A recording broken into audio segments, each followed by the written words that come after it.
중국의 국가주석이죠. 시진핑 주석이 특명을 내렸다고 합니다. 사실 삼중 전해가 끝나고 나서요. 개혁안이 300개가 나왔다. 그러면서 중국 경제가 진짜 어렵다. 이렇게 이야기를 했거든요. 그런데 그 와중에 핵심은요. 돈 풀어서 경기를 살리자가 아니었습니다. 분명히 말입니다. 중국은 구조조정을 단행한다였습니다. 그래서 망할 기업은 망하게 놔두고 살릴 기업은 살리겠다. 이게 삼중 전해, 이게 제20차 지금 중국 공산당 전체 회의란 뜻입니다. 이 삼중 전해에서 결정된 상황입니다. 그런데 삼중 전해가 끝나자마자 갑자기 말입니다. 여러분, 중국이 기준금리를 내렸어요. 진짜 깜짝 놀랄 일입니다. 기준금리를 내린다는 건 돈을 푼다는 이야기잖아요. 1년 만기 신규 대출금리 LPR 대출 우대금리입니다. 3.45%에서 3.35%로 0.1%포인트를 내렸습니다. 이것은 제가 봐서는 삼중 전해의 전문에는요. 금리를 내려서 돈을 풀어서 경기를 부양하자 이런 얘기가 그렇게 많지는 않았다고 봅니다. 결국은 삼중 전해가 끝나고 개혁안이 나왔으나 시장에서는 시큰둥했다는 뜻이에요. 중국 내부에서도 시큰둥하고요. 외부에서도 시큰둥하고요. 그러면 중국 경제는 심리가 또 무너지는 거거든요. 심리가 무너져서 경제가 더 나빠질 수 위기가 있으니까 이게 갑작스럽게 금리를 내렸어요. 사실 시장에서도요. 블룸버그 통신에서 시장 조사를 했거든요. 금리 동결한다 이렇게 이야기했습니다. 그런데 0.1%포인트를 내렸습니다. 놀랄 일이죠. 심지어 말입니다. 1년 만기 신규 대출만 내린 것이 아니라 5년 만기 주택담보대출도 내렸습니다. 이게 지난 2월에 3.95%로 내렸거든요. 4.20%를 0.25%포인트를 내려서 3.95% 내렸습니다. 그런데 또 내렸어요. 7월에 3.95%가 3.85%, 0.1%포인트를 또 내렸습니다. 이것은 말입니다. 빚내서 집 사라는 빚내서 집 사라. 지금 빚내서 집 사는 게 좋겠다 이렇게 이야기하는 겁니다. 빚내서 집 사라. 그게 굉장히 중요하게 먹히는 거죠.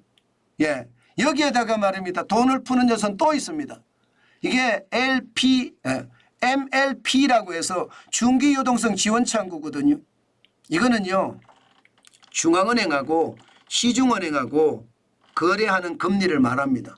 그런데 여기는요. 2024년 7월부터 MLF 대출에 대한 담보 여건을 완화했습니다. 담보 여건을 완화했다는 것은 담보 다시 말해서 채권이 좀 이게 뭐라고 해야 되나요? 신용도가 낮아도 담보로 받아준다는 이야기인가요? 그러면 대출을 더 많이 할 수 있다는 이야기인가요? 맞습니다. 시중은행 입장에서는 중앙은행에서 더 많은 자금을 빌려올 수 있다는 뜻입니다. 대출의 여건이 완화됐으니까. 다시 말해서 돈을 푼다는 이야기. 이것도 돈을 푼다는 이야기. 이 돈 풀어서 말입니다. 결국은 잡겠다. 경제를 살리겠다. 이런 이야기거든요. 아이고야. 이게 제가 봐서는 중국 자체가 마음이 급해졌고 사실 지금까지 돈을 많이 풀었는데도 중국 경제 안 살아난다는 거예요. 실질적으로 중국의 성장률 2분기가 4.7%까지 떨어졌잖아요. 그러니까 시진핑은 아마 대노했을 가능성 큽니다. 대노. 1분기가 5.3%였는데 2분기가 4.7%로 떨어지니까 대노했겠죠. 더 문제다. 지금 돈 풀어라. 무슨 개혁안이나 구조조정이 문제가 아니다.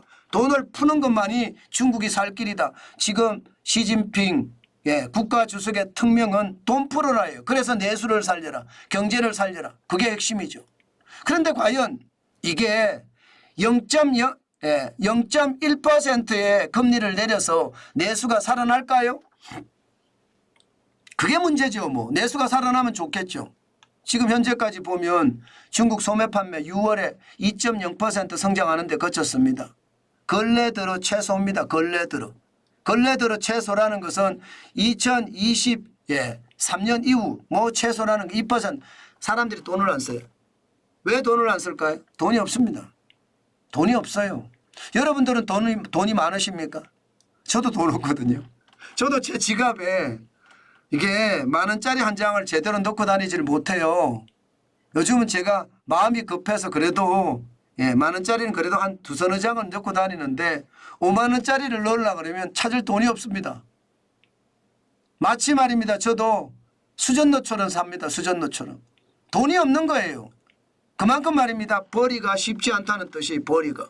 그러니 돈을 안 쓰는 거 당연하지. 지갑을 안 여는 거. 소매 판매가 이렇게까지 떨어진 거. 그런데 더 충격적인 거 보여드릴게요. 이겁니다. 야, 여러분 이거 엄청난 충격 아닌가요? 지금 중국이 망해간다는 말이 틀리는 말이 아닌 것 같아요. 왜냐하면 신규 주택 가격 지수가 지금 보시다시피 작년 6월에 0.0% 이렇게 유지했거든요.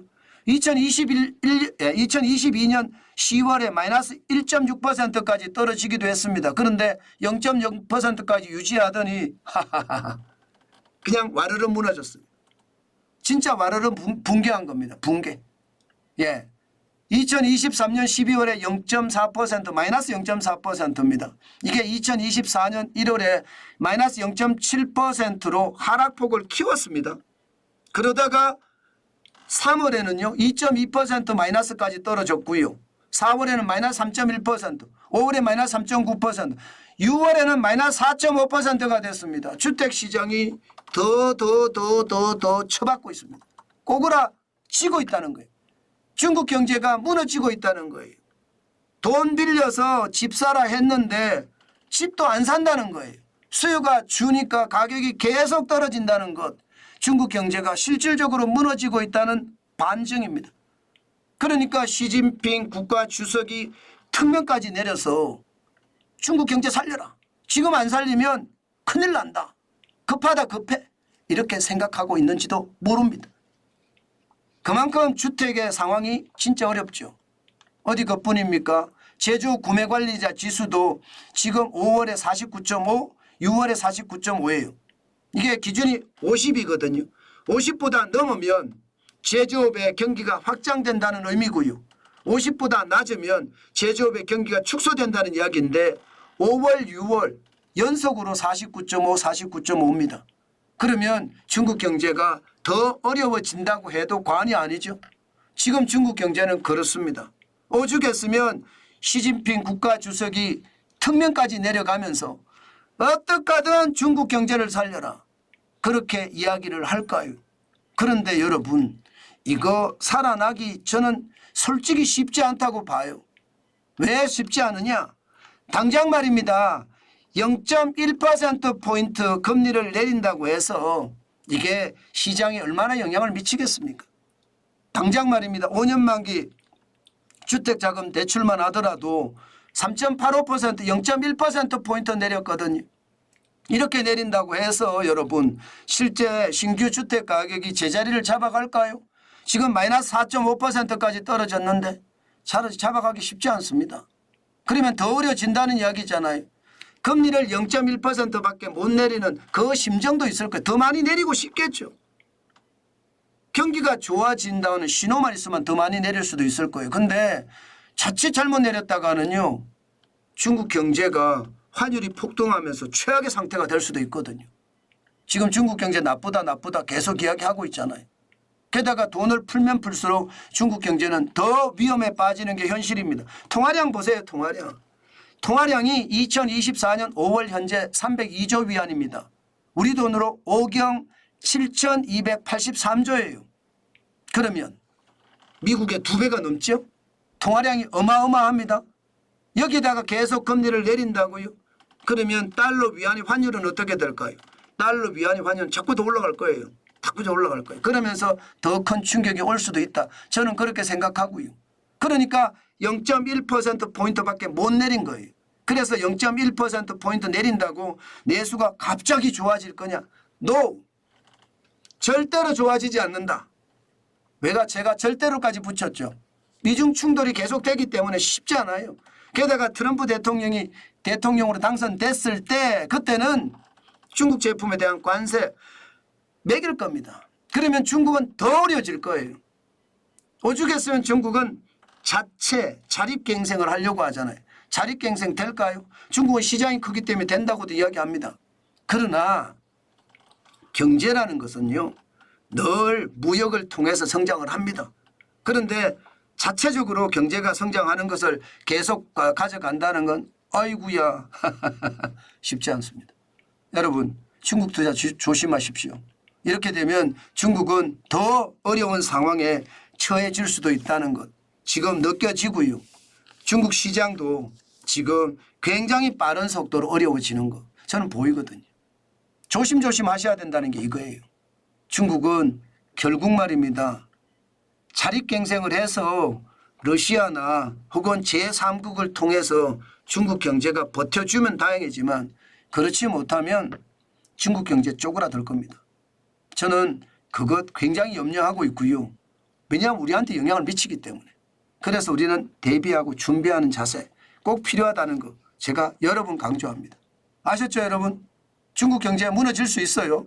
그렇기 때문에 조심하셔야 된다는 거 다시 한번 말씀드립니다.